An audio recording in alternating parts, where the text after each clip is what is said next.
Olá, uma ótima tarde a você. Começamos agora mais uma edição do Agricultura BR, aqui pelo canal do Boi, pela internet e também TV Imaculada Conceição. Que bom estar contigo em mais uma edição para levar informação para você que leva você a ter maior rentabilidade, melhores resultados. E nessa edição do Agricultura BR você vai ver informações em torno de como que foi o relatório de exportações dos Estados Unidos, impacta em vários negócios aqui no Brasil. Foi divulgado nesta sexta-feira porque teve feriado na segunda, então não aconteceu nesta quinta-feira como tradicionalmente ocorre, mas sim hoje. E você vai ver um volume melhor de soja de vendas, 39.100 toneladas de carne suína, um aumento relevante para os norte-americanos em relação à venda de carne suína para mercados asiáticos, principalmente, e isso tem a ver com a peste suína africana. Vou falar também do levantamento da Agroconsult para a produção brasileira de milho, já que na manhã de hoje a Agroconsult elevou a sua estimativa para 100 milhões e 400 mil toneladas de produção no país. Você vai ver como que ela está enxergando, através do Rally da Safra, a produção brasileira. Nessa edição da Agricultura BR você vai ver também como que a Conab deve fazer uma revisão, vai retomar, fazer de outra maneira os levantamentos de dados para a produção brasileira de café. Tem ainda mercado físico, mercado futuro, participação do público e muito mais. É o Agricultura BR que começa agora e começa falando de carne suína. E começa com os números do Departamento de Agricultura dos Estados Unidos. Na semana encerrada no último dia 23 de maio, os norte-americanos tiveram uma venda total de 39.100 toneladas de carne suína. Esse volume é bastante expressivo, ele chega a ficar 77% acima daquilo que acontecia no mesmo período no último ano. De acordo com os dados que nós vamos observando e principalmente os destinos para onde foi essa carne suína, fica muito claro. São os mercados asiáticos comprando carne suína. Essa carne ainda é para entrega no ano de 2019 por conta da escassez ou o medo de escassez de carne na região da Ásia. Com isso, tem uma expectativa aí de aumento nessas vendas de carne suína. A expressão é tão importante nesse volume que nós tivemos os Estados Unidos vendendo mais carne suína do que carne bovina na semana encerrada no último dia 23. Para a maior parte dos especialistas, apesar de ter tido esse volume maior de carne suína, a expectativa é que se tenha mesmo uma venda de carne bovina também crescendo muito nas próximas semanas, vindo ou oriunda dos Estados Unidos. É o destaque do Agricultura BR, que mostra para você como é que vem esse mercado de vendas de carne, principalmente os norte-americanos, já que há um conflito comercial em voga com a China.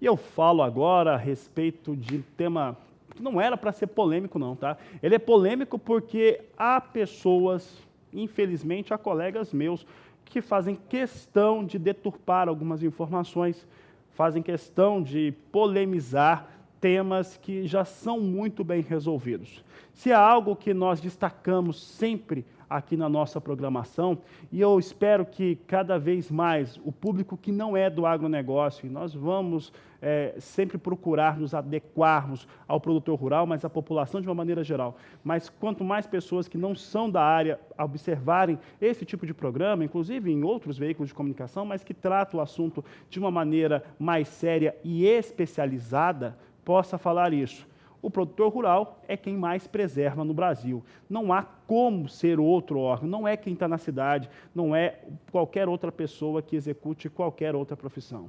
E temos aí uma medida provisória que faz com que se tenha um espaço maior para adequação a algumas medidas previstas no Código Florestal. Não se trata de deixar o Código Florestal para trás, não se trata de deixar de preservar. E aí, muita gente vai lá e fala exatamente o contrário, escreve ao contrário, e isso é prejuízo para o Brasil.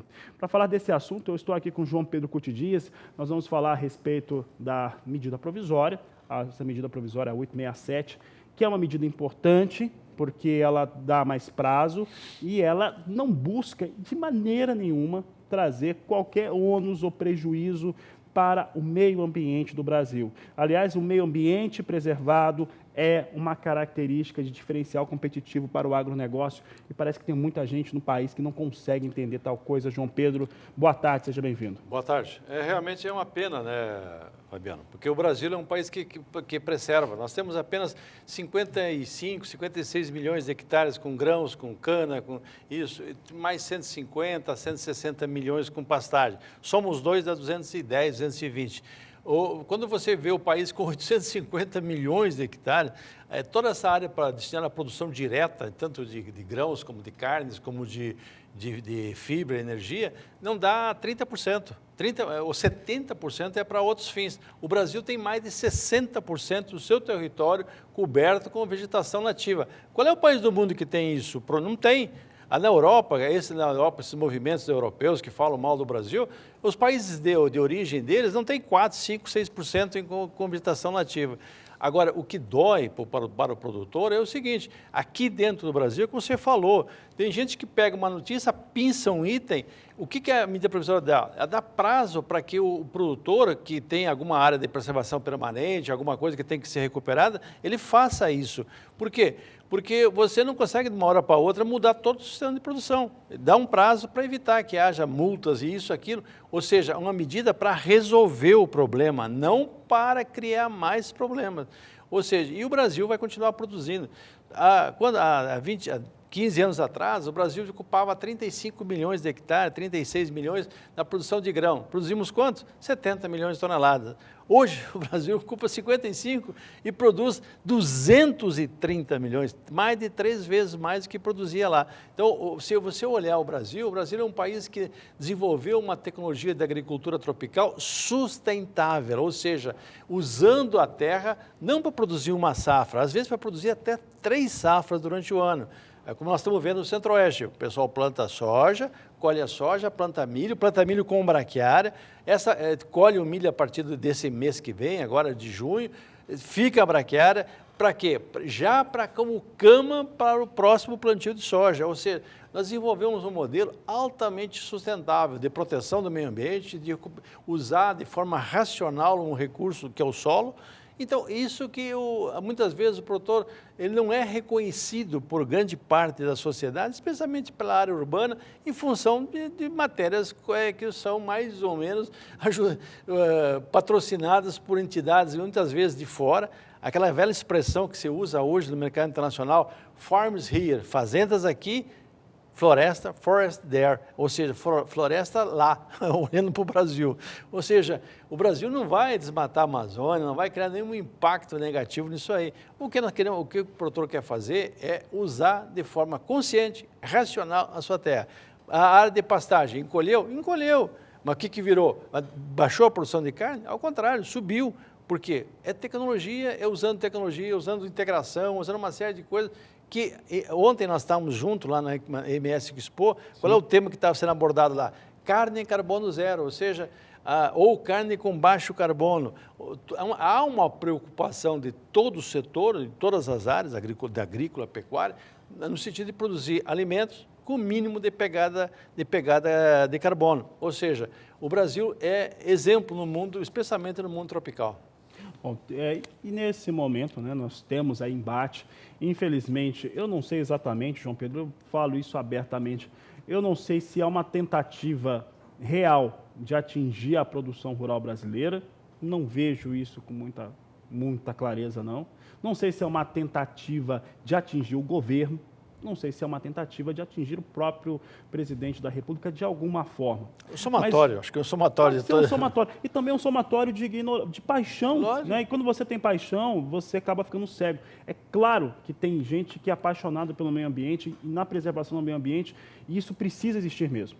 Tem que existir. A questão é quando você não tem o senso crítico. Nós tivemos aí, inclusive, em grandes órgãos de imprensa, algumas declarações que mostravam a seguinte situação. Pegaram as áreas que, inclusive, a maior parte dos produtores rurais, eles estão adequados ao Código Florestal Brasileiro, estão respeitando o Código Florestal Brasileiro, é uma mínima parte. Mas é uma mínima parte que trabalha também e precisa de um prazo maior. O que fizeram? Somaram, João Pedro, essas áreas que ainda precisam se adequar, dizendo que essa área aí, ela estava aberta a ser desmatada. E não que é a área que ainda está em prazo para se adequar através da nova medida provisória. Há uma maldade ali, porque não é possível que se tenha um erro de interpretação de dado tão grave como esse. Fabiano, quando tem interesses escusos, você distorce o processo. Eu estava fora do Brasil uns anos atrás, comprei um jornal, que na capa tinha uma usina de reprocessamento de plutônio. Se aquele troço explodir, fica 10 mil anos sem presença de vida em volta daquela usina.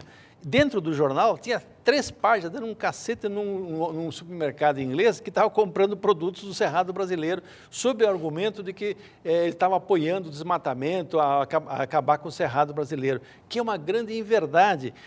Eu conheço o Cerrado há 40 anos que eu labuto, trabalho, convivo. No passado, o Cerrado não tinha presença de pássaros, de aves, era muito pouca a vida, porque não tinha alimentos. Hoje, quando você vai no Cerrado brasileiro, onde se tem... O problema nosso hoje é excesso, às vezes, de fauna, como acontece próximo a esses parques nacionais, de cateto, porque você protege, tem alimentos, eles têm milho, tem soja, tem uma série de alimentos ali à disposição deles. O que acontece? Aumenta. Então, hoje, a arara, papagaio, você olha quando uma colheitadeira está entrando numa lavoura, seja de soja ou de milho, atrás está cheio de gavião. O gavião é o top da cadeia alimentar, porque ele é um carnívoro, é o top da cadeia alimentar. Por que ele está ali? Porque quando você colhe, aparece cobra, lagarto, pequenos roedores, ou seja, você vê uma explosão de vida em função do alimento disponível. Só que o pessoal distorce, não, está desmatando o cerrado, vai acabar com tudo, que é uma grande inverdade. Bom, e nessa esteira das grandes inverdades, o fato é que o produtor rural e quem trabalha com o produtor rural ou pelo ímpeto de fazer com que a economia brasileira cresça, seja lá qual for a sua área de atuação, precisa trabalhar com uma agenda positiva. João Pedro, para quem está em casa, e principalmente quem está em casa e que não é produtor rural e que acompanha, né, a nossa programação vai pela internet, está transmitindo ao vivo pela internet, depois que acabar o programa vai para o YouTube. Então, tem uma gama de pessoas que não são produtores rurais que começaram a nos acompanhar, além da NET, que passa em todo o país, né, que está transmitindo no canal do Boi. Então, eu gostaria de falar para esse telespectador, qual que é o resumo dessa medida provisória que está sendo tão discutida, né, e de maneira maldosa, dizendo que está liberando desmatamento, que é um total absurdo, ninguém faria uma coisa como essa. E outra coisa, há uma legislação que define parâmetros para ocupar a área, seja na Amazônia, seja no Cerrado, seja no Pampa, em todos os grandes ecossistemas brasileiros. Está valendo e há um respeito do produtor. Quando você fala em algum desmatamento da Amazônia, onde está ocorrendo desmatamento da Amazônia? Às vezes em assentamentos. Por quê? Porque os caras assentam fazem pequenas propriedades rurais e não dão condições, não tem instrução, não tem fomento, não tem extensão rural para aquele pessoal usar a tecnologia. E muitas vezes os caras usam fogo até para preparar solo, porque pessoal que não tem experiência no assunto, no passado usava, então ele repete ali. Então, aquele produtor profissional, não, é um produtor que respeita. Eu dou um exemplo de Lucas do Rio Verde, por exemplo. Lucas do Rio Verde, houve uma época, uns 8, 9 anos atrás, que queriam colocar no index das cidades que teriam um desmatamento muito acima do coisa. Os produtores se organizaram, e isso é um exemplo que para todo o Brasil serve. Eles falaram, nós temos que recuperar? Temos, então vamos recuperar. O que eles fizeram? Eles pagaram para os indígenas da região para coletar semente de espécie nativa. Eles adaptaram as plantadeiras de grãos deles para plantar, às vezes plantar a semente. Aí controlavam a braquiária, porque as braquiárias, todas as gramíneas, porque senão ficava uma massa que viesse um fogo, acabaria matando as plantas e tal. Então eles fizeram isso aqui. Hoje, Lucas é um exemplo de recuperação. Então, onde há uma agricultura desenvolvida, tecnificada, o pessoal está extremamente preocupado. Por quê? Porque eles não pensam numa safra, eles pensam nos próximos 10, 15, 20 anos, na geração que vai vir subsequente a eles, os seus filhos, os seus netos, etc. Então, isso se faz no Brasil. Só que nós deveríamos reconhecer isso aí. Por que existe água na cidade? Porque o produtor rural protege as nascentes na área em volta da cidade.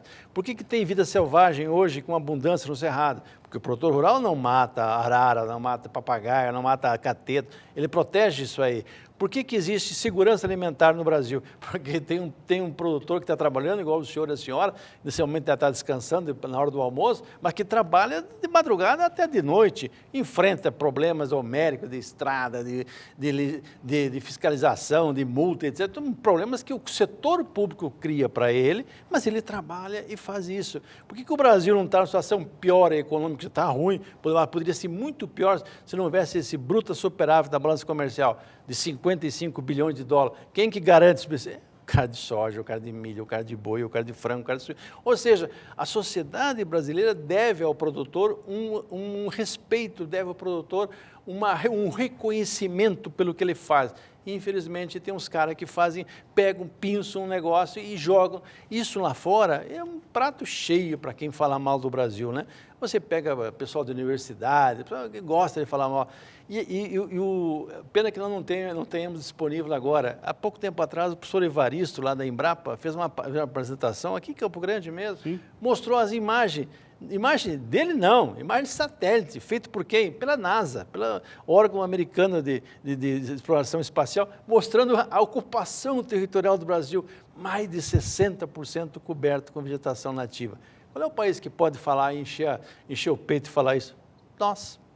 Exatamente. Bom, esse resumo ele é muito interessante. Só vou fazer um adendo aos pesquisadores, tanto das instituições de pesquisa como das universidades. Aqui no Brasil teve pesquisas de universidades da própria Embrapa que mostram que nós temos aqui uma preservação muito elevada e quando essas pesquisas começaram a ser divulgadas, João Pedro, muitos torceram o nariz. Isso não é verdade, né? Isso não é verdade. Matéria paga. Não é verdade, né? Essa pesquisa não está certa. Às vezes, quando você falou de professores, né? Professores de uma determinada área questionando outros pesquisadores de outra área na mesma universidade, dizendo que a pesquisa, e aí vem a NASA e mostra que aquilo realmente era fato. Né? É fato. E não deve estar muito diferente. A diferença é poucos pontos, poucos décimos de percentual. Exatamente. Igualzinho ao que o professor Evaristo fez lá. Vamos ter que passar por isso, né? Mas é sempre importante que o produtor rural ele passe a informação para frente, né?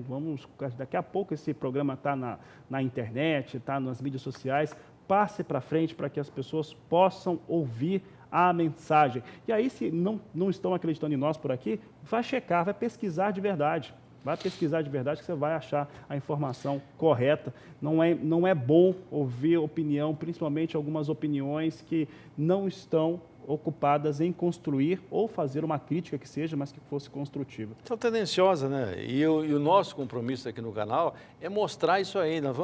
Quando falamos isso, a gente fala respaldado com dados científicos, ou como o caso desse exemplo do professor Evaristo, o caso da NASA. Eles mostraram uma coisa que é real. Imagem de satélite, ninguém vai distorcer imagem de satélite. É aquilo ali. E qualquer um pode acessar a qualquer momento vários satélites que estão rodando em volta do planeta e pode ver o Brasil como talvez o país que tem a maior quantidade de área de vegetação nativa preservada. Tá certo, João Pedro, obrigado pela visita aqui nos nossos estúdios, obrigado por ter vindo ao Agricultura BR. Bom final de semana. Bom trabalho a vocês também. Tá certo, João Pedro ainda volta na nossa programação, no Mais Pecuário, ele participa na noite de hoje.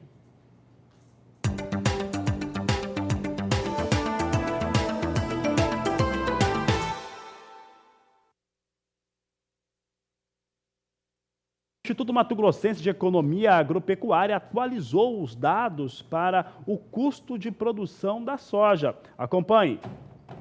O IMEA, Instituto Mato Grossense de Economia Agropecuária, atualizou o custo de produção para a safra de soja 2019-2020 em Mato Grosso. Os dados referentes a abril indicam que o custo variável ficou em R$ 3.150,27 por hectare e o custo operacional fechou o mês em R$ 3.497,33 por hectare, aumento de 0,78% e 0,73%, respectivamente, se comparado com o mês anterior. A desvalorização da soja em abril, em conjunto com a diminuição no frete dos fertilizantes, fez com que a variação do custo não fosse maior. De acordo com o IMEA, dentre os componentes que tiveram maior aumento, destacaram-se os defensivos, que valorizaram 1,79% no mês, puxados principalmente pelos fungicidas. Como estes componentes são cotados em dólar, a valorização da moeda norte-americana influenciou nas cotações dos defensivos. Por isso, neste cenário de volatilidade cambial, é pertinente o produtor se atentar para as oportunidades de negócio que possam surgir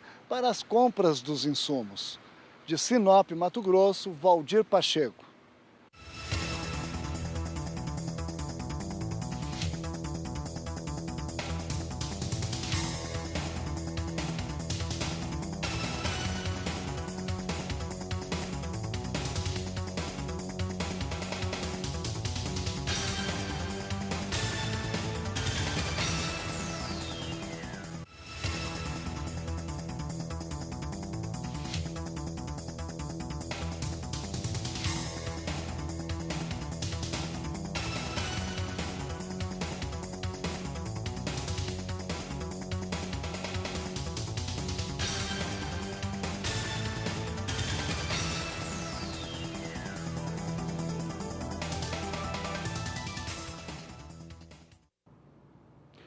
E eu trago agora informações a respeito do relatório de vendas e exportações que foi apresentado nesta sexta-feira, normalmente na quinta-feira a tradição, mas como teve feriado nos Estados Unidos na segunda, então empurrou para esta sexta-feira. Bom, para a soja, teve vendas confirmadas de 455.800 toneladas de soja na semana encerrada no último dia 23 de maio. Esse número representa uma queda de 19% frente àquilo que acontecia uma semana antes, mas é uma alta até expressiva de 80%, quando você considera a média das últimas 4 semanas. Com esses dados, os Estados Unidos se aproximam um pouco mais da sua meta, uma meta bastante fina, né? Bastante limitada de exportações para essa campanha 18-19. Você vê que na semana, então, você tem aqui os dados de venda para os Estados Unidos, 435.800 toneladas, na safra atingiram 46.220.000 toneladas, a meta é de 48.310.000 toneladas, é uma meta modesta, nós bem sabemos disso. Na semana, os principais compradores ficaram com China, com 135.000 toneladas, e a Espanha, 57.000 toneladas. Para a safra nova 2019-2020, os norte-americanos até venderam, mas venderam muito pouco, 22.000 toneladas apenas de soja.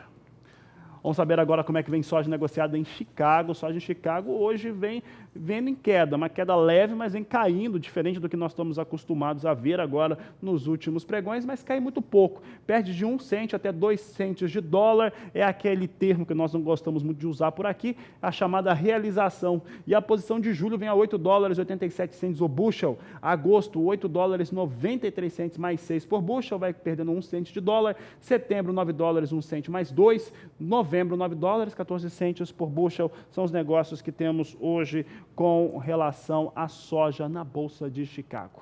Vou falar de dólar, e dólar hoje tem impactos internacionais. Donald Trump, de vez em quando, ele lembra do México e resolve dar uma pressionada. Eu não sei se é exatamente que ele lembra do México ou quando tem alguma outra coisa acontecendo e para tirar o foco ele resolve falar com o México ou falar do México. Não sabe, dá para saber exatamente o que acontece com Donald Trump quando ele trata do México, mas mais uma vez ele falou que vai cobrar um posicionamento do governo mexicano em relação aos imigrantes ilegais, e se isso não acontecer, ele vai taxar os produtos mexicanos. Vamos saber então como é que vem dólar. Dólar vai influenciado por isso, mas também em relação ao que vai acontecer internamente no Brasil, e dólar já se cai bastante, né? Se afasta bem da marca de R$ 4,00, vem a R$ 3,91 mais 3, uma queda de 1,64% agora para a moeda norte-americana. Bom, e sobre dólar, sobre mercados, eu converso agora com Walter Pulga Jr., está aqui comigo. Pulga, não é só essa questão do Trump com o México que está impactando com o dólar, o que mais tem acontecido no mercado de câmbio e também mercado futuro. Boa tarde, seja bem-vindo. Boa tarde a você, boa tarde a todos. Olha, fora o que você já alertou agora, né? Donald Trump ameaçou multar, né? Entre aspas, criou, na verdade, um muro financeiro. Ele ameaçou criar um muro financeiro contra os mexicanos, né? A partir agora do dia 1º de junho já seriam impostas tarifas de 5% sobre todos os produtos mexicanos, podendo subir até 25% em outubro, Fabiano. Com isso ele cria, vamos nós aqui, né, chamar de muro financeiro para evitar que haja, vamos dizer, passagem de mexicanos para o território norte-americano. Ele quer que o governo mexicano tome atitudes. Ao anunciar isso, lógico, os índices acionários lá nos Estados Unidos desabaram, o peso mexicano perdeu valor e há um grande problema lá nos Estados Unidos agora em função desse anúncio contra os mexicanos. Mas, de outro lado, vem uma ameaça da China, Fabiano. A China ameaça criar uma lista negra de empresas e de pessoas pouco antes das tarifas agora entrarem em vigor. A China ameaçou hoje divulgar uma lista sem precedentes de empresas, grupos e indivíduos não confiáveis que prejudicam os interesses das empresas chinesas, né? A lista de entidades não confiáveis de Pequim vai se aplicar a quem viola a regra do mercado e espírito de contrato, ou empresas, pessoas e grupos que bloqueiam as empresas chinesas por razões não comerciais. Segundo o Ministério Chinês, né, o Ministério de Comércio da China, eles danificam seriamente os direitos e interesses legítimos das empresas chinesas. Ou seja, há uma ameaça da China agora que, na verdade, é uma resposta àquela restrição que o presidente Donald Trump impôs à empresa Huawei, né, que domina aí a área do 5G, né, a alta tecnologia. Uma série de comentários, críticas e advertências agudas da China nas últimas 2 semanas piorou em relação aos Estados Unidos, Fabiano. Isso traz muita preocupação para o mercado. Por isso que agora há pouco nós víamos aí o dólar desabar, né? Há uma retaliação forte da China em andamento e há preocupações fora do Brasil. Por isso, o dólar desabou. Agora há pouco, R$ 3,91 caía mais de 1,5%, né? Mas, independente do que ocorre com a queda do dólar, que de certo modo já era esperada por analistas brasileiros, há agora uma alta na Bolsa. Nossa Bolsa subia mais um pouquinho, 0,22%. Agora há pouco, 97.647 pontos. Chegou a se aproximar de 98 mil pontos. Nós estamos lentamente, no nosso mercado de Bolsa, Fabiano, nos aproximando daqueles 100 mil pontos que esperávamos fosse ser atingido em março, né? Agora há uma retomada de novo dos negócios no mercado de bolsa, então temos dólar em queda e os investidores agora compram papéis, é o que indicam os números, né? Há um volume maior de negócios com papéis, o que traz o nosso índice Bovespa em alta.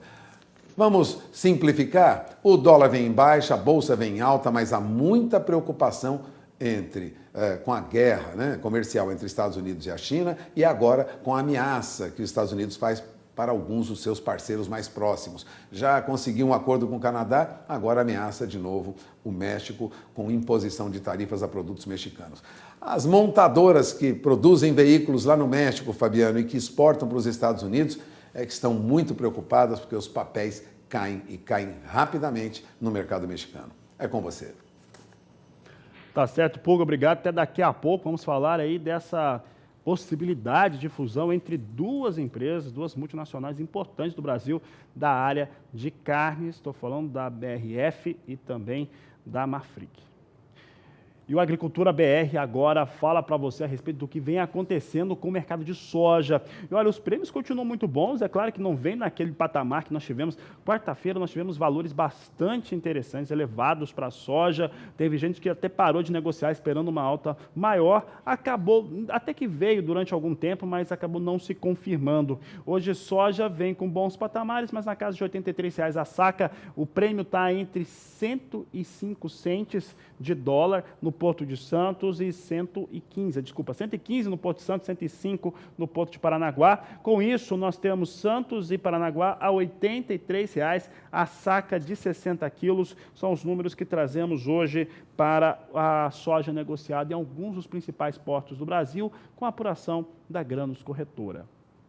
A Agricultura BR vai para um rápido intervalo comercial. Daqui a pouco nós vamos falar de tecnologia, vamos falar de milho aqui para você, sobre como está essa segunda safra, o que está sendo estudado, os números da Agroconsult. A Agroconsult está esperando uma safra de milho acima de 100 milhões de toneladas e tudo isso você vê logo mais aqui no Agricultura BR. E uma tecnologia desenvolvida na Holanda chega ao Brasil com a intenção de trazer uma pulverização mais direta e com o menor desperdício possível. Quem foi ver a apresentação desse maquinário foi a repórter Annelise Nicolodi. O pulverizador tem a capacidade de identificar apenas as plantas daninhas e aplicar sobre elas o defensivo, como explica o representante da marca no Brasil.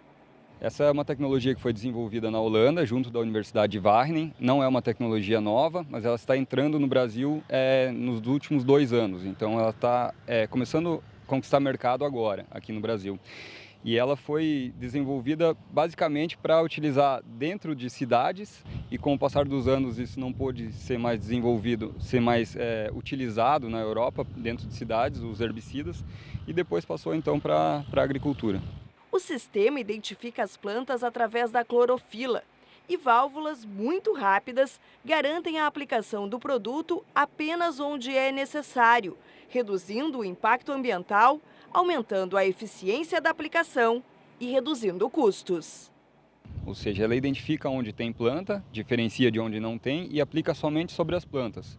Isso traz um ganho econômico para o produtor e um benefício ambiental gigantesco também. Aqui, falando especificamente do Rio Grande do Sul, mas no Brasil como um todo, o produtor tem uma preocupação que é o custo de produção, né? Isso não encarece muito? Ele vai conseguir ter um custo-benefício lá no final? Pelo contrário, isso acaba reduzindo o custo de produção, principalmente pensando que hoje em dia o produtor está enfrentando um custo de produção um pouquinho mais elevado do que era antigamente por conta das plantas resistentes ao glifosato, que é um herbicida que combatia boa parte das plantas daninhas e hoje ele já não consegue fazer isso. Por conta disso, o produtor tem que gastar com produtos um pouco mais específicos, um pouco mais caros. Então, essa tecnologia ela vem no sentido de reduzir o custo de produção, mantendo os níveis de produtividade. É a precisão mesmo. Exatamente, não há desperdício nenhum e quem ganha é o produtor e o meio ambiente. É uma tecnologia relativamente nova, né? Já se tem resultados práticos dessa aplicação? Com certeza, as primeiras máquinas que foram instaladas no Brasil já têm 2 anos de utilização. Todos os equipamentos que nós instalamos, eles se pagaram na primeira safra, o que é muito bom, foi um resultado ainda acima do que a gente esperava. Então, a economia ela gira em torno de 60% a 70% nas primeiras aplicações e quando há necessidade de fazer uma segunda aplicação, uma catação, que se chama essa aplicação, a economia é sempre acima de 90%. Aí, tecnologia, você acompanha essas informações aqui no Agricultura BR. E olha, vou trazer agora algumas informações, é o AgroAções aqui do Agricultura BR. Vou falar com o Pulga também daqui a pouco a respeito deste assunto. Mas o que eu vou falar agora? Há uma informação de mercado, né, que há um começo, uma sinergia, uma conversa de uma possível fusão entre 2 empresas importantes aqui no Brasil, quando nós falamos a respeito de frigorífico e também de trabalho com a indústria frigorífica, Marfrig e também a BRF. E nós vamos mostrar agora, antes do Pulga trazer o destaque de como que está andando essa questão, se esses são os primeiros passos, se isso deve se confirmar mesmo. O fato é que se vier a ocorrer, nasce uma empresa realmente muito pesada, muito grande. Vamos saber como é que vem o valor das ações dessas empresas, neste momento, negociadas na Bolsa de São Paulo, na B3. Vou trazer aqui o primeiro destaque, o pessoal pode colocar na tela para mim aqui, as ações sendo negociadas neste momento. Nós temos o valor da B3, no valor na B3 das ações da Marfrig, negociadas pela sigla MRFG3, no valor de R$ 6,84, uma alta de 0,88%, portanto, vem Marfrig com alta. Nós tínhamos a BRF, que nesse momento não vinha, agora há pouco pelo menos, não vinha com ganhos. Pode colocar aqui na tela para nós temos aqui as ações da BRF, negociada na sigla BRFS3, a R$ 27,54, vem perdendo 5,03% as ações da BRF. Vamos saber quais são os efeitos no mercado, o que está acontecendo neste momento. Vou conversar agora com alguém que conhece muito de bolsa, né? Conhece bastante de como trabalha a B3 e como que os investidores atuam. Walter Pulga, essa questão de BRF e Marfrig é um fator novo no mercado, né? Pode mudar muita coisa no país para a indústria frigorífica. Como é que o mercado de ações, como é que os investidores estão reagindo a essa possível fusão ou essa sinergia entre as duas empresas? Olha, a perspectiva, Fabiano, é de que nós teremos aí, de fato, mais adiante, a união dessas duas empresas. Isso já é dado no mercado como muito factível. Embora eles tenham anunciado um acordo para estudar uma fusão nos próximos 3 meses, ou seja, 90 dias, o fato é que os operadores do mercado já trabalham com a possibilidade de união entre a Brasil Foods e a Marfrig, o que geraria uma empresa aí avaliada, juntando as duas, em 28 bilhões de reais. Agora, qual é a situação dessas empresas hoje, né? Bom, elas valeriam 28 bilhões de reais, né? Somando aí 23,5, quase 24 milhões o valor bursátil da Brasil Foods. Marfrig, pouco mais de 4 bilhões e 200 milhões de reais, valor bursátil também, ficariam aí em segundo lugar entre os maiores processadores de carne do mundo, né? Agora, vale lembrar que o grande concorrente, a maior, a JBS, já tem valor na bolsa de quase 61 bilhões de reais hoje. Agora, o que acontece com essas duas empresas? A Brasil Foods é uma grande produtora de carne suína, vem tendo uma grande demanda global por conta da peste suína africana lá na China. A companhia é uma das maiores exportadoras do Brasil, tem ampliado seus embarques para a China e de janeiro a março agora, a Brasil Foods teve o 3º trimestre seguido de prejuízo. Por isso, preocupa muito os investidores, negociação das ações da Brasil Foods. E nós temos visto aí esta baixa que você anunciou agora nesta sexta-feira. Já o Marfrig teve melhora no 1º trimestre, né? Refletindo aí o aumento das receitas que ela obteve lá na América do Norte e mais do que isso, com a depreciação do real frente ao dólar, né? A valorização do dólar frente ao real, que compensou a menor receita líquida da Marfrig na operação realizada aqui na América do Sul. Bom, o fato é que a Brasil Foods não tem conseguido deslanchar aquele ciclo de desinvestimento, né? Vamos dizer, de redução do seu tamanho e tinha seu nível de alavancagem 5,6 vezes no final de março. Já era bem diferente da situação da Marfrig. A Marfrig já diminuiu muito a sua dívida, que chegou a 2,6 e agora está em 1,4 aproximadamente, né? Bilhão de dólares. Ela recebeu 1 bilhão e 400 milhões de dólares com a venda da Keystone para a norte-americana Tyson Foods.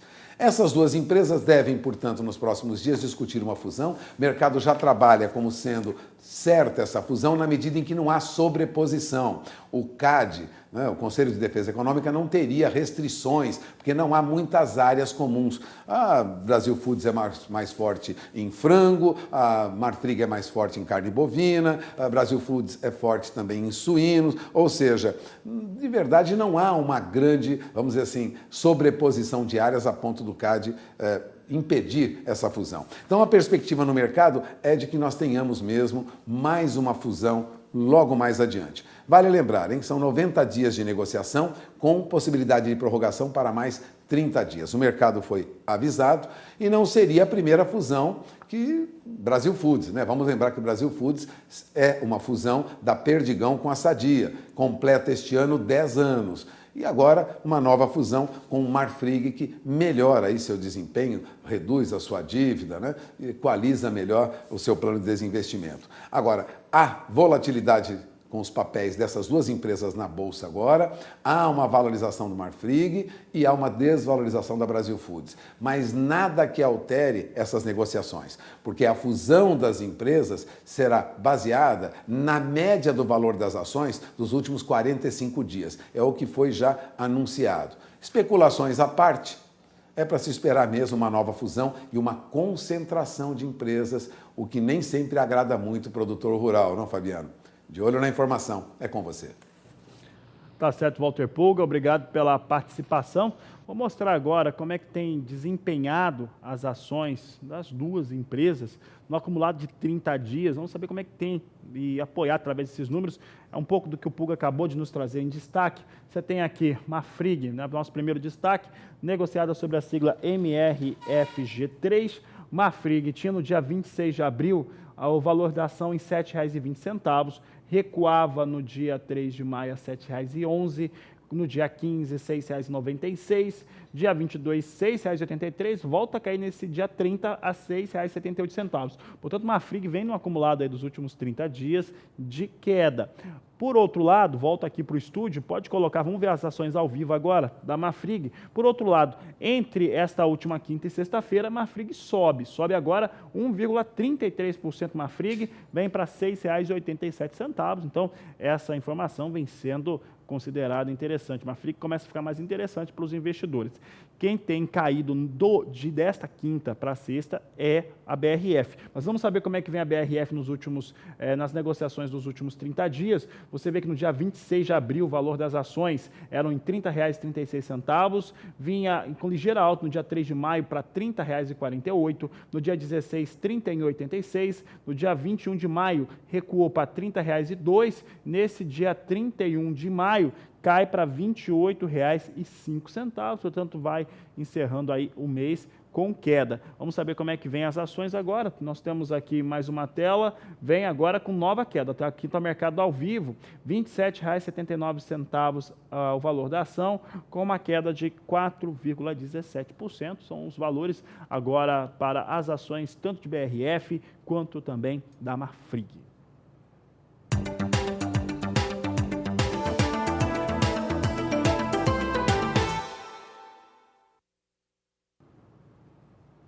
E olha só, a Agroconsult atualizou na manhã desta sexta-feira suas projeções para a produção brasileira de milho total e também de segunda safra. Na produção total de milho no Brasil, a empresa ela considera agora uma produção de 100 milhões e 40 mil toneladas de produção. Foi o que mostrou na manhã de hoje a Agroconsult, através do seu Rally da Safra, trouxe com força para cima essa projeção. Vamos ver no gráfico aqui como é que está então a produção total e a segunda safra. Produção total, como eu disse, em 100 milhões e 40 mil toneladas a serem produzidas. Esse aumento de projeção ocorre em meio a boas condições climáticas para a segunda safra, que é a maior do país, cuja colheita está se desenvolvendo. A segunda safra aí, ela foi agora estimada em 74 milhões e 200 mil toneladas. No mês passado, a Agroconsult acreditava que seriam 72 milhões e 300 mil toneladas. São os destaques que trazemos aí para a produção de milho, de acordo com a apuração da Agroconsult.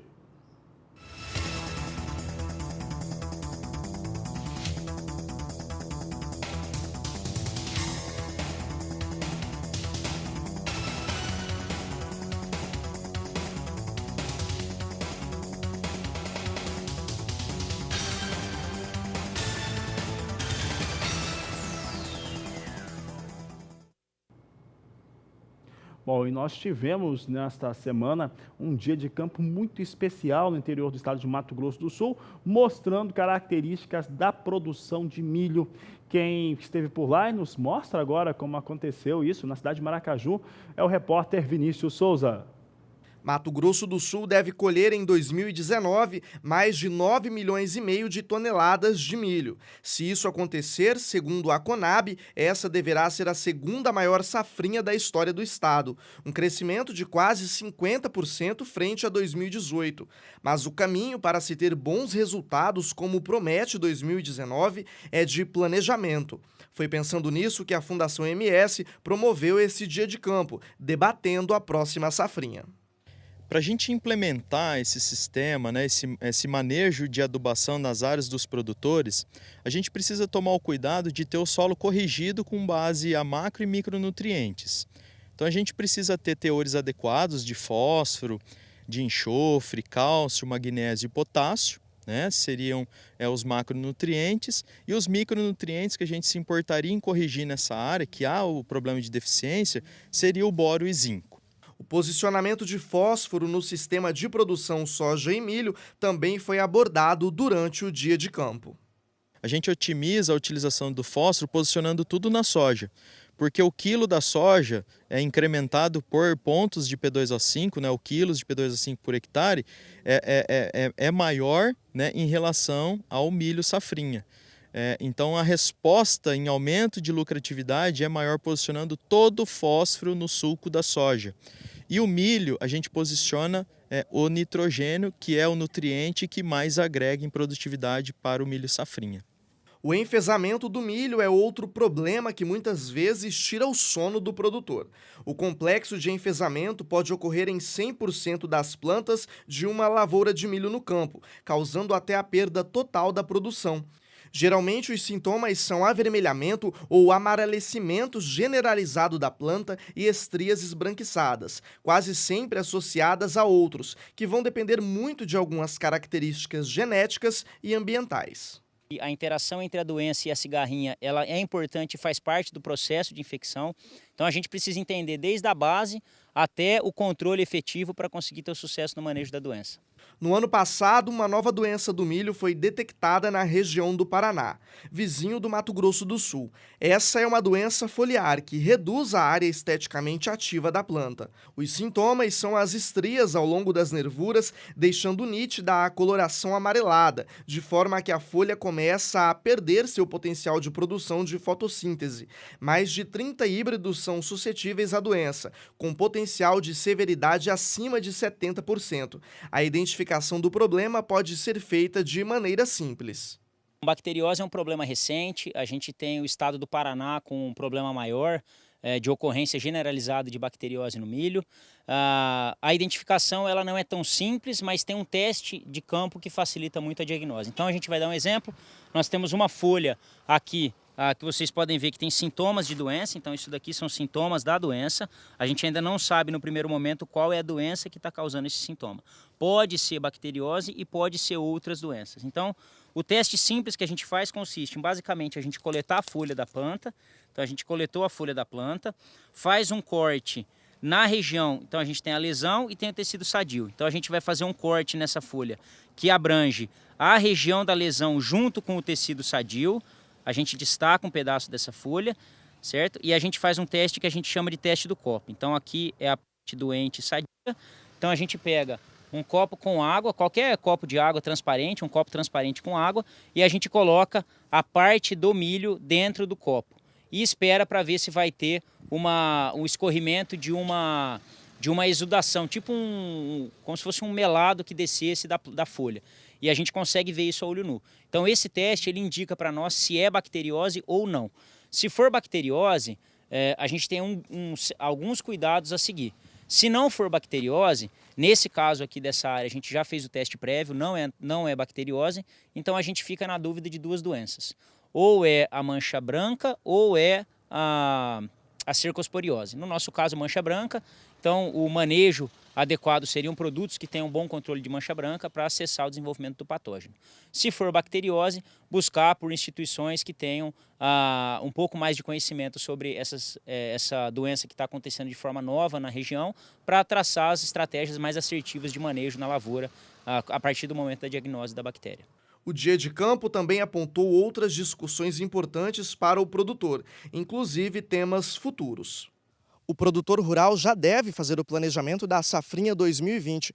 Isso porque no meio do caminho ele pode encontrar muitas dificuldades, como, por exemplo, os fatores climáticos. Em alguns casos sobra chuva, em outros falta chuva. Outros fatores importantes também estão ligados à correção de solo e ao melhoramento genético, que interfere no resultado final daquele material que vai ser colhido pelo produtor. A gente tem dados da Fundação MS, entre a melhor escolha de híbridos e a pior, 30 sacos por hectare de diferença. Então, para o mesmo material, mesmo investimento, mesmo ciclo, apenas a escolha pode te dar 30 sacos a mais ou 30 sacos a menos de produtividade por hectare. Resultados de 15 anos de pesquisa que a gente vem fazendo análise. Então o campo aqui, ele é interessante para o produtor olhar os materiais no campo, são 69 materiais. Nós temos uma cultura que é o milho safrinha, que está com uma rentabilidade apertada, né? Você tem um decréscimo de chuvas na safrinha, você tem geadas na safrinha.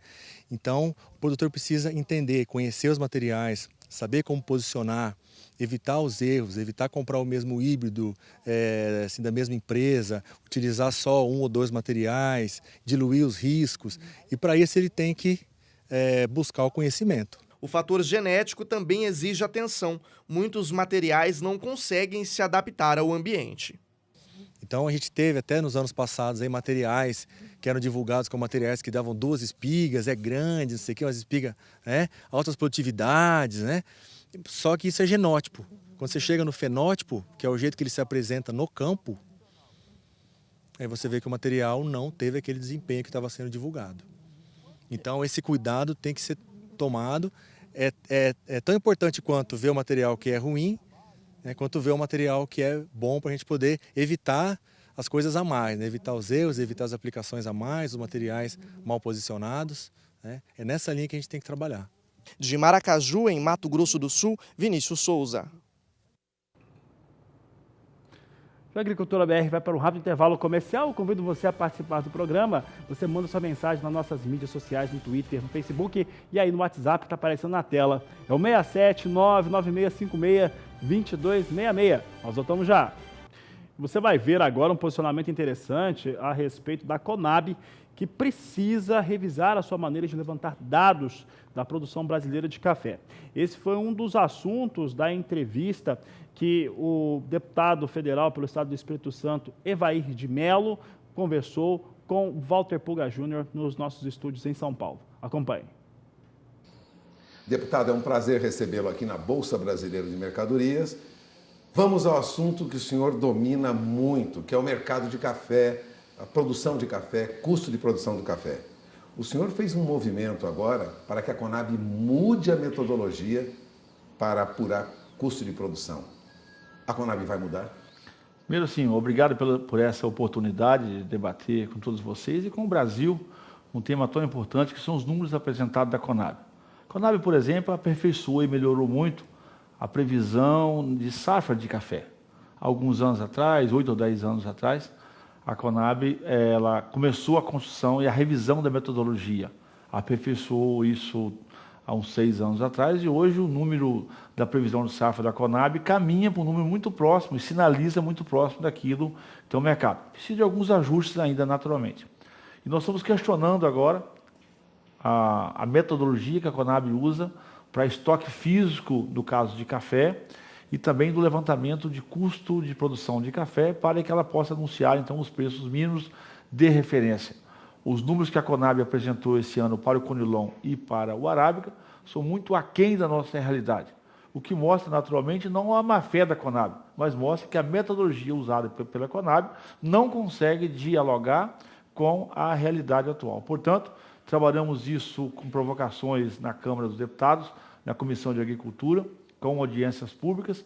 Infelizmente, nessa ocasião, a Conab se furtou a participar desse debate, mas tivemos aí a compreensão, então, da nossa ministra da Agricultura, ministra Tereza Cristina, essa agrônoma que preside o nosso ministério, junto com o secretário executivo Marcos Montes e a Comissão de Café, que já fez essa convocação à Conab, para que a Conab faça essa revisão das suas metodologias e, portanto, que ela possa apresentar um número próximo da nossa realidade para não impactar tanto no mercado. Quando a Conab apresenta um número que não condiz com a realidade, ela atrapalha o mercado, ela não ajuda a construir. Portanto, a revisão das metodologias que a Conab usa para preço mínimo de café precisam ser revistos para dialogar com a realidade atual da cafeicultura. Os cafeicultores sofrem hoje com a abundância de café no mercado, sobejamente divulgado, e os preços muito baixos. Eles reivindicam mudança, pelo menos no preço mínimo de garantia que o governo vai estabelecer agora. O valor está muito abaixo mesmo. O governo sozinho não vai conseguir resolver o problema do preço de café. Naturalmente, oferta é consumo, né, e oferta tem as suas regulações de mercado. Mas o governo consegue operar políticas públicas capazes de dar condições para que o cafeicultor tenha condições de continuar com futuro garantido para o seu negócio. Então, o governo tem que fazer a parte dele.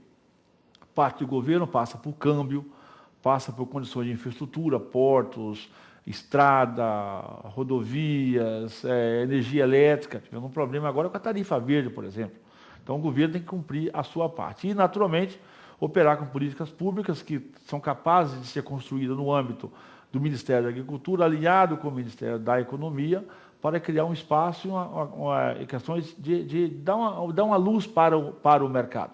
Então, nós temos ferramentas de leilão, do PEPRO, que são preços de referência, de qualização, de forma que você tenha uma garantia mínima aos cafeicultores. Nesse momento, o Brasil, que vai ter uma boa safra de café, nós vivemos o pior preço da nossa história, os preços do café estão longe de remunerar os nossos custos de produção.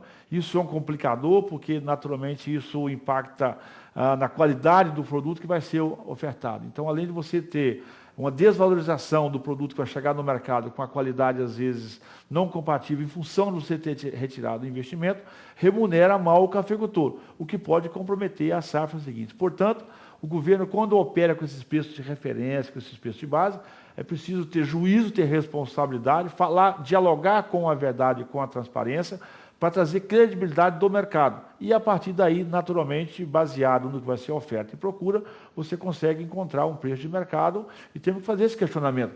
Cheguei recentemente agora de uma incursão nossa pela África, né, Quênia, Uganda, Etiópia, né, e estão passando pelas mesmas dificuldades que nós estamos passando. A América Central, nós estamos acompanhando aí, já anunciando, inclusive, a Colômbia, erradicação dos seus cafezais. E o Brasil agora precisa de reconhecer um pouco do que o café fez para a nossa história.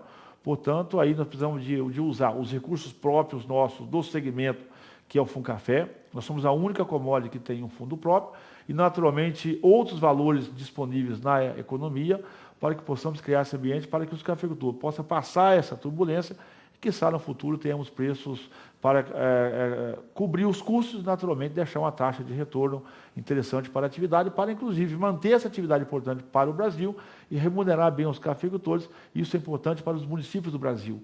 Os municípios que têm café no Brasil, Arábica, o Conilon, em todos os estados, né, a economia local é café. O bom preço do café significa a prefeitura com a boa arrecadação, o comércio local ali pujante. Portanto, assim, cuidar do café também é cuidar da economia de todo o país. O senhor é um defensor do produtor de café desde o tempo em que trabalhava no INCAPER, Instituto de Pesquisa, dedicado aí ao aprimoramento do café Conilon, lá no Espírito Santo. O senhor conhece bem a realidade da família que cuida do cafezal.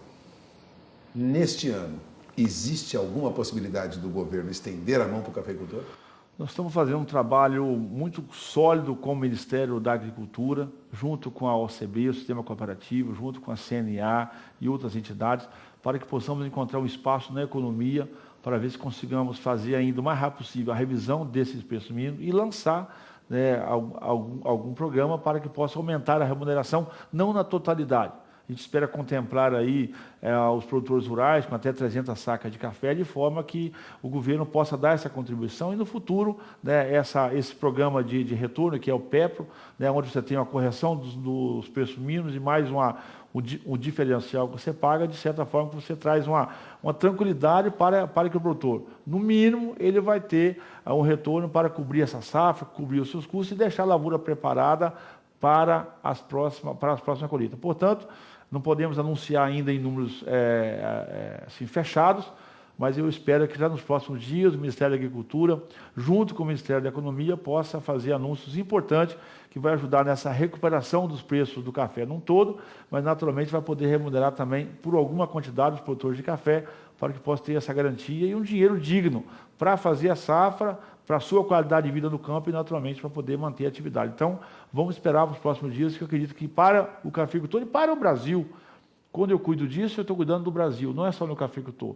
Porque se essa atividade é tão importante para os municípios do Brasil, né, você pega municípios de Minas Gerais, do Espírito Santo, de São Paulo, da Bahia, de Rondônia, o café está expandindo para os mais, ou seja, a economia local é o café. Portanto, cuidar do preço do café não é só cuidar de uma atividade econômica, não. É cuidar de um programa social. Imagina no meu estado do Espírito Santo, nós estamos em plena colheita do Conilon e do Arábica, 400 mil capixabas, talvez brasileiros estão envolvidos nessa atividade, porque nessa época da colheita do café, né, muita gente de outras regiões que não tem café, vem para a região do café para colher café. E aí tem um retorno, uma remuneração financeira, onde possa retornar para a sociedade. Portanto, assim, o governo tem que ter uma responsabilidade social. Cuidar do café, é cuidar da história do Brasil, é cuidar da atividade econômica importante. Agora, onde tem café com preços que se sustentam, naturalmente você tem um município equilibrado. Portanto, cuidar de café também é fazer política pública nesse país. Bom, agradeço a entrevista, deputado Evair de Mello, progressista lá do Espírito Santo, conhecido defensor aí da cafeicultura brasileira, né? Agradeço mais uma vez. É com vocês em Campo Grande. Um grande abraço ao deputado Evair de Mello, a toda a sua equipe. E por aqui a Agricultura BR vai para um rápido intervalo comercial. Daqui a pouco eu vou trazer uma entrevista feita com o Charles Tang, ele que é o presidente da Câmara Brasil-China, fala sobre mercados daqui a pouco na Agricultura BR. E durante essa segunda edição da Campo Grande Expo, que segue até este sábado, nós tivemos a presença do Charles Tang, ele que é presidente da Câmara Brasil-China. E nós tínhamos conversado, falei com ele, João Pedro Cutis também conversou, e o nosso consultor fez uma entrevista com ele que você acompanha agora.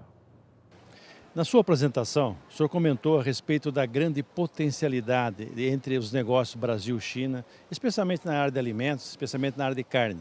Hoje, esse produtor que está nos assistindo, ele está olhando com muito cuidado, com muito carinho isso. Por quê? Porque o Brasil é um dos poucos países do mundo que tem condição de alavancar volumes significativos de alimentos, como aconteceu com a soja, e atender esse mercado. Qual a receita que o senhor daria para esse produtor que está nos assistindo a respeito do futuro das carnes em relação ao mercado chinês? Olha, nós sabemos que essa guerra comercial iniciada pelo Trump contra a China não é só uma guerra comercial. Na verdade, é uma disputa dos dois maiores economias do mundo, que, logicamente, um é o líder mundial, é a primeira economia do mundo, que prefere continuar sendo a primeira do mundo e não que a outra venha a ser a primeira. A guerra comercial, a visão de conter o crescimento da China não começou com Trump e não vai terminar com Trump. E a China necessita de fornecedores confiáveis para uma coisa tão importante quanto a segurança alimentícia do povo chinês. O povo chinês não pode comer quando o Trump estiver de bom humor, né? E deixar de comer quando ele não está de bom humor. Então eu acho que, logicamente, no acordo comercial, a China vai ser forçada a comprar muito mais dos Estados Unidos. Mas a confiança é como um vaso.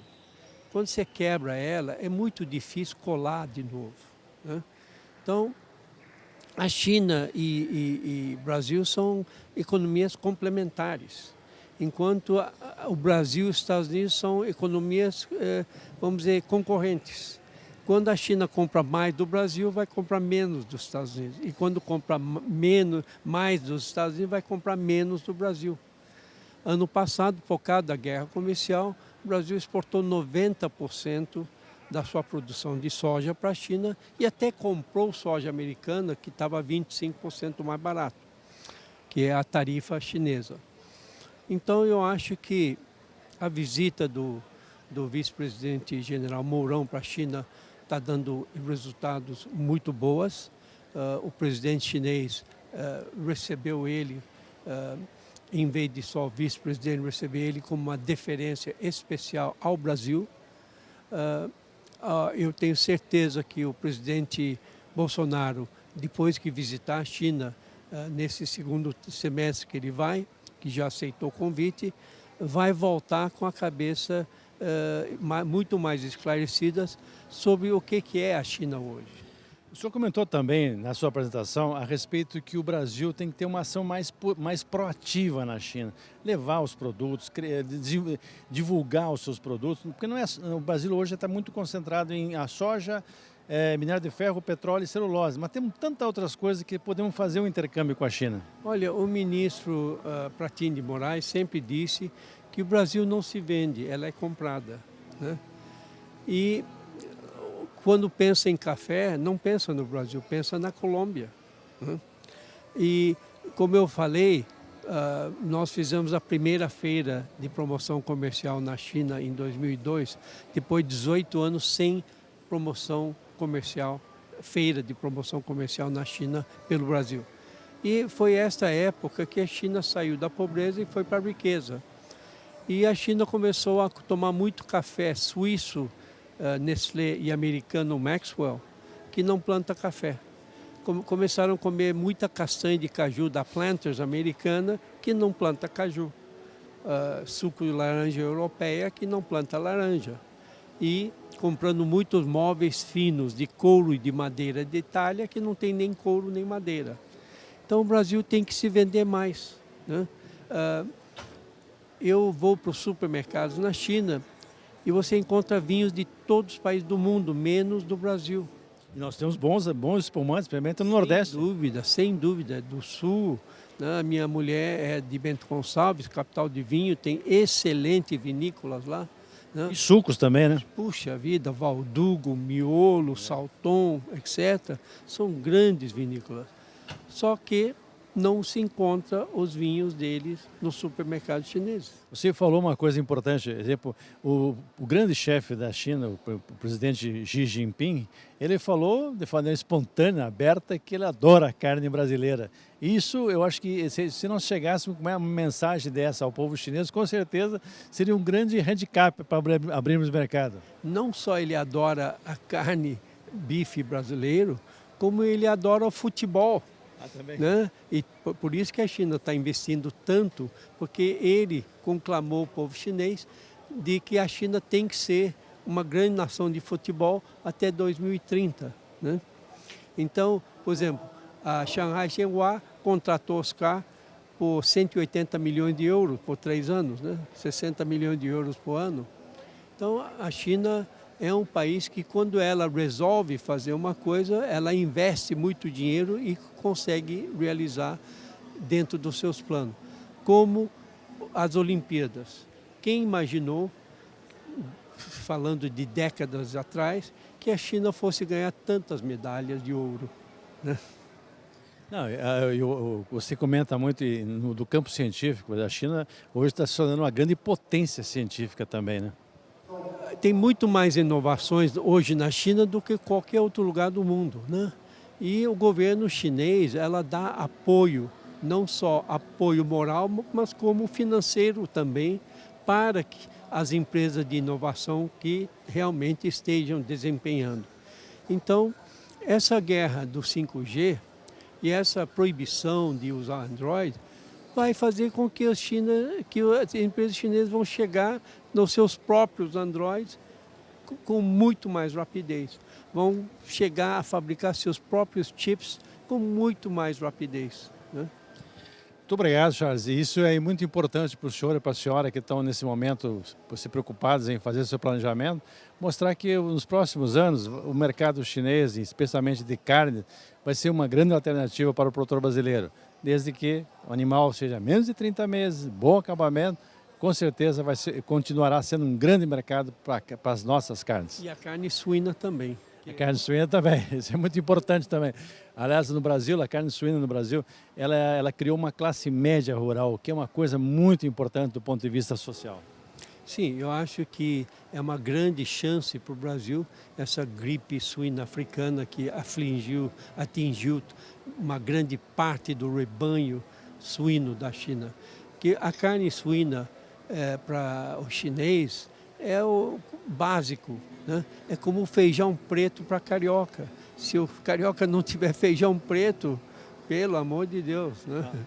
Ok, muito obrigado. Essas foram as palavras do senhor Charles Tang, responsável pela Câmara Brasil-China de Comércio. Charles Tang esteve conosco durante essa semana e figura simpaticíssima, falou muito de China, falou muito das possibilidades e isso abre um grande espaço para o agronegócio brasileiro. Olha, vou ficando por aqui com essa edição, nós voltamos logo mais às 17h20, porque você já sabe, este é o Agricultura BR, a inteligência e a transparência do agronegócio, sempre com você. A todos uma ótima tarde, até mais. Você vai continuar aqui com a nossa programação, então grande abraço e até daqui a pouco.